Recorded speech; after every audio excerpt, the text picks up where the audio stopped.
کہ آج ہمارا شوہر شیطان نہیں بلکہ انسان بن چکا ہے، ہمارا شوہر خوکار نہیں، ظالم نہیں بلکہ انسان بن چکا ہے۔ یا رسول اللہ، میری بیوی نے جو راز کو چھپا کر رکھا تھا اس راز کو فاش کیا، اور میری بیوی نے کہا وہ میرے شوہر نامدار روزانہ آنگن میں جو نور والی چہرے والی بچی آتی ہے نہیں، وہ کسی اور کی نہیں بلکہ آپ کی نور نظر، آپ کی سبحان اللہ بے شک آپ کی بیٹی ہے۔ اتنا کہا نا، تھوڑی دیر تو میں سوچتا رہا۔ اس کے بعد میں شیطان آیا، وہ دہیا کیا کر رہے ہو؟ صبح جب قبیلوں میں، صبح جب محلے میں نکلو گے نا، جس کے بچے کو تم نے زمین میں گاڑا ہے وہ تم پر الزام لگائیں گے۔ وہ دہیا جب لوسوں کی باری ہوتی تھی تب تم نہیں سوچتے تھے؟ وہ دہیا جب تمہارے گھر کی بات آ گئی ہے نا، تمہارے گھر کی بات آ گئی ہے، کیوں خاموش بیٹھے ہو؟ وہ تمہاری بچی ہے، کسی اور کی بچی نہیں تھی۔ تم جب کسی اور کی بچی کو زمین کے اندر گاڑ سکتے ہو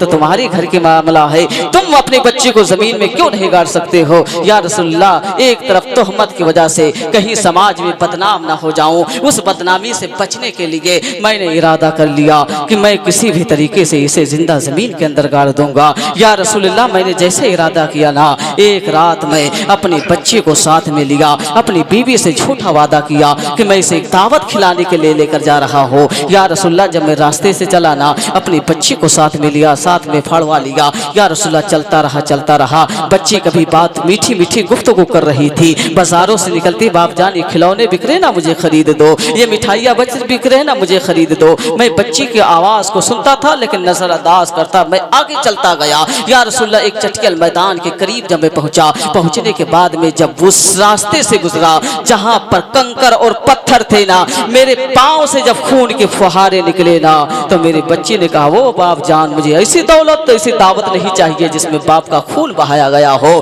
مجھے ایسی دعوت نہیں چاہیے جو باپ کا خون بہ کر جس دعوت کے قریب جایا جائے۔ یہ میرے باپ جان، ابا حضور آپ واپس تشریف لے چکے، مجھے ایسی دعوت کی ضرورت نہیں ہے۔ بڑی میٹھی بات کر رہی تھی لیکن شیطان ساتھ میں چلتا گیا، دہیا بچی کی بات مت سن ورنہ سماج میں بدنام ہو جائے گا، سماج والے کیا کہیں گے، پورے قوم والے تجھے کیا کہیں گے۔ یا رسول اللہ، جب میں قریب ببول کے قریب پہنچا نا درخت کے، وہیں پر میں بیٹھا تھوڑی دیر کے لیے۔ اس کے بعد پھڑوا سے میں مٹی کا حصہ کھودنا شروع کر دیا ہے۔ یا رسول اللہ، جب خود سے کھودنے لگا تو میری بچی نے اپنے ننھے ہاتھوں سے مٹی کا حصہ ہٹا رہی تھی۔ اسے کیا معلوم تھا وہ آج اسی کا باپ اس کے لیے قبر تیار کر رہا ہے، اسے کیا معلوم تھا اسی کا باپ اب اس کے لیے جلاد بن چکا ہے، اسے کیا معلوم تھا اس کا باپ اسی کے لیے قبر تیار کر رہا ہے۔ اے میرے آقا صلی اللہ تعالی علیہ وسلم، ننھے ہاتھوں سے جب میری بچی مٹی کو ہٹا رہی تھی اور میں مٹی کا حصہ کھود رہا تھا، اے میرے آقا صلی اللہ تعالی علیہ وسلم، جب مجھے پتا چلا نا کہ مٹی جو ہے زیادہ ہٹ چکی ہے اور گہرا گڈھا ہو چکا ہے، میں اپنی بچی کو اس کے اندر رکھ دیا ہے۔ بچی کہہ رہی باپ جان اب کیا کر رہے ہو؟ کہا تھوڑی دیر میں آپ سے کھیل لوں، اس کے بعد صبح جب ہو جائے نا تب دعوت کے قریب جائیں گے، جب دعوت والے کے گھر پہنچیں گے۔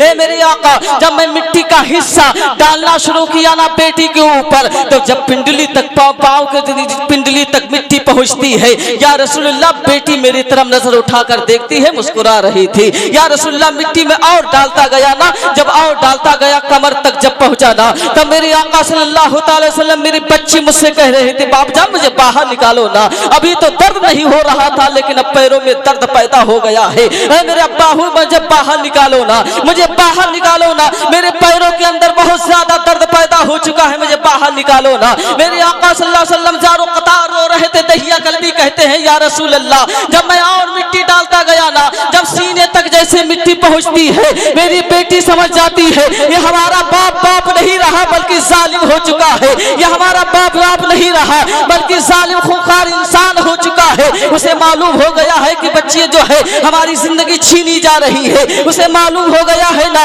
کہ ہماری زندگی اب برباد ہو رہی ہے، ہماری زندگی آج آخری زندگی کے آخری سانس چل رہے ہیں۔ یا رسول اللہ، میری بچی مجھ سے کہہ رہی تھی او باپ جان تمہیں رب قدیر نے پیدا کیا ہے نا، تو تمہیں اللہ تعالیٰ نے کب حکم دیا تھا کہ ہماری زندگی کو برباد کر کے یوں ہی چھین لو؟ کس رب قدیر نے پیدا کیا ہے نا، تمہیں کب حکم حکم دیا تھا کہ ہماری زندگی کو یوں ہی برباد کر کے تم زندگی کو چھین لو، اے بابا جان مجھے پر رحم کر، مجھ پر رحم کر۔ تاریخ میں آیا ہے دہیا کلبی کہتے یا رسول اللہ جب سینے سے آگے گلے تک مٹی پہنچتی ہے تو میری بیٹی زبان سے کہہ رہی تھی اے بار الہ کب تک ہم بہنوں کی زندگی یوں ہی عام ہوتی رہے گی؟ مولا کسی رحمت للعالمین کو بھیج دے جس کے صدقے میں پروردگار عالم ہم بہنوں کو تو دوبارہ زندگی عطا کرے۔ نعرہ تکبیر، نعرہ رسالت، مسلک اعلی حضرت، جشن عید میلاد النبی، نعرہ تکبیر، نعرہ رسالت، سبحان۔ تب میرے آقا ارشاد فرماتے ہو دہیا اعلان کر دو آج کے بعد کوئی زمین کے اندر بچی جو ہے زمین کے اندر جو ہے بچی کو نہیں گاڑے گا۔ میرے آقا ارشاد فرماتے دہیا اعلان کر دو کہ آج کے جس گھر میں اللہ تعالیٰ بچی کو پیدا کرتا ہے نا 40 روز پہلے رب قدیر اس میں رحمت و انوار کی بارش فرماتا ہے، اور مقام یہ فرما دیا میرے آقا نے اے دہیا اعلان کر دو اگر جس کے گھر میں بچی ہے نا، بچی اگر بچپن میں انتقال ہو رہی ہے ماں باپ کی بخشش کا ذریعہ بن رہی ہے، اگر جوانی میں انتقال ہو رہی ہے نا شوہر کی بخشش کا ذریعہ بن رہی ہے، بڑھاپے میں انتقال ہو رہی ہے ماں بن رہی ہے نا بچوں کی بخشش کا ذریعہ بن رہی ہے، اور رب قدیر نے ان کی عظمت اتنے بلند و بالا، اتنا مقام اتنا بلند و بالا کر دیا ہے۔ آقا ساتھ فرماتے ہو دہیا بتا دو کہ آج کے بعد اعلان کر دو کہ پروردگار عالم نے ماں کے قدموں کے نیچے جنت لا کر ڈال دیا ہے۔ آج کے بعد کوئی ظلم نہیں ڈھائے گا، آج کے بعد بچیوں کے اوپر کوئی ظلم نہیں ڈھائے گا۔ آقا ارشاد فرماتے ہیں جس کے گھر میں ایک بچی ہے یا 2 بچی ہے یا کئی بچیاں ہیں، آقا ارشاد فرماتے جب وہ نوجوان جو ہے اس کی شادی کر دیتا ہے میدان محشر میں اللہ کے رسول ساتھ فرماتے وہ نوجوان ہمارے ساتھ جنت میں جائے گا، وہ نوجوان ہمارے لیے ہمارے ساتھ جنت میں جائے گا۔ وہ ہر عالم کی رحمت ہے، کسی عالم میں رہ جاتے یہ ان کی مہربانی ہے کہ عالم پسند آیا۔ یہ رحمت للعالمین کی محفل ہے، ہم اور آپ حاضر ہیں۔ میں اپنے ماں بہنوں سے بھی گزارش کروں گا جس رحمت للعالمین کے صدقے میں رب قدیر نے تمہیں زندگی دی ہے پر وہ کم سے کم سوچو اس رحمت للعالمین پر درود پڑھنا آپ سیکھ لو، اس رحمت للعالمین پر سلام پڑھنا آپ سیکھ لو، کم سے کم اپنی زبان پر کنٹرول رکھو کہ تمہارے اعمال نہ برباد ہو، تمہارے اعمال نہ برباد ہو۔ اس لیے میدان محشر میں تنہا رہنا ہوگا، کوئی ساتھ نہیں دے گا۔ اللہ تعالیٰ کی بارگاہ میں دعا ہے مولا اس بزم کو اپنی بارگاہ میں قبول عطا فرمائے، مولا مجھ سے جو غلطی اسے معاف عطا فرمائے، توبہ استغفار استغفر اللہ ربی من کل ذنب و اتوب الیہ۔ السلام علیکم ورحمۃ اللہ تعالیٰ وبرکاتہ۔